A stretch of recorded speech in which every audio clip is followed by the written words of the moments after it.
Hi everyone, I'll try to keep this one quite brief.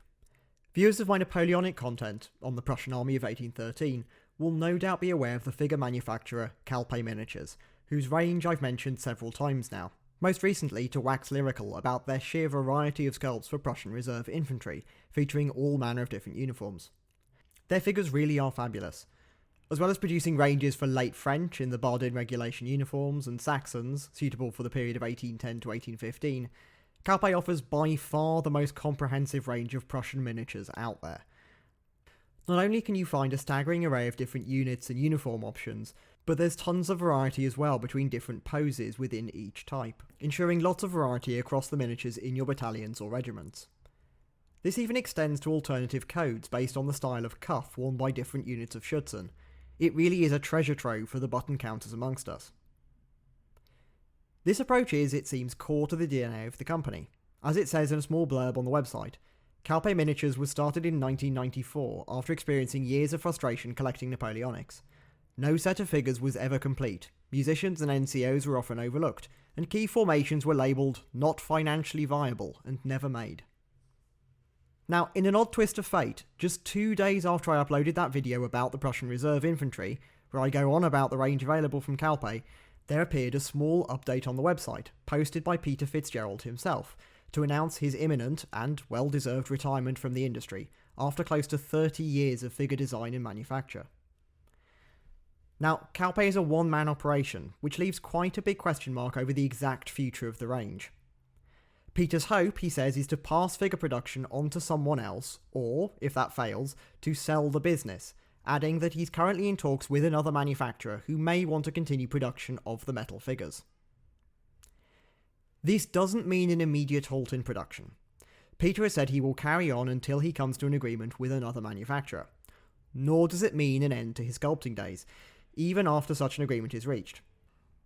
His plans are to continue designing figures and to offer them to whoever takes over the business, while also selling digital figure files for customers to print at home. He does suggest, however, that you might want to send in an order sooner rather than later, if there are any figures that you require to complete your collections. To add purely my own take on this, my suggestion would be that collectors take a closer look at some of the more obscure codes within the range that perhaps they've been putting off ordering for a while, as well as preparing themselves and their wallets for a larger, more strategic order of certain sculpts. You might write this off as FOMO, or fear of missing out, where none needs to exist, but we know what's happened to operating costs in metal figure manufacture of late.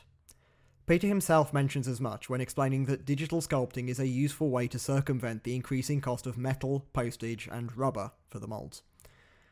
Adding this to the raison d'etre of the company, being essentially to produce a complete range featuring those codes where others wouldn't, I don't think it's unreasonable to wonder if whoever purchases the company might take a few, quote-unquote, difficult decisions about which codes remain financially viable. The sale of such a business isn't necessarily a quick process either. Close followers of the channel will know that I'm a huge fan of Grand Manor, who produced a tremendous range of resin buildings for wargamers, which, in a further coincidence, also feature in many of the gallery photos of miniatures on the Calpe website.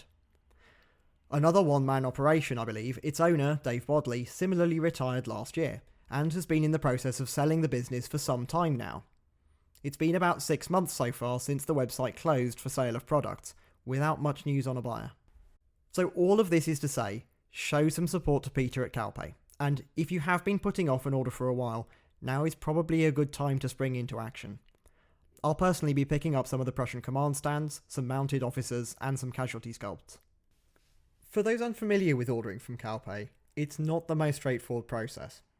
The range is split across 2 different websites, one with your typical web store interface of products with prices, purchase buttons and a virtual basket, and another, where a good number of the Prussian figures reside, on its sister site, Calpe Veterans. Some of the options here include emailing across an Excel sheet, sending a check in the post, or faxing through your purchases. I'll let you know how I get on. Anyway, this channel won't, I promise, become one of those breaking news clickbait feeds that seem so ever-present within Games Workshop-themed content on the platform, but this little bulletin of sorts felt more relevant than most, and was something I thought many of my followers would appreciate hearing about, having not seen a lot about it so far in the online hobby communities where I'm most active. enough. I said I'd keep it brief. Good luck with all your hobbying, and until next time.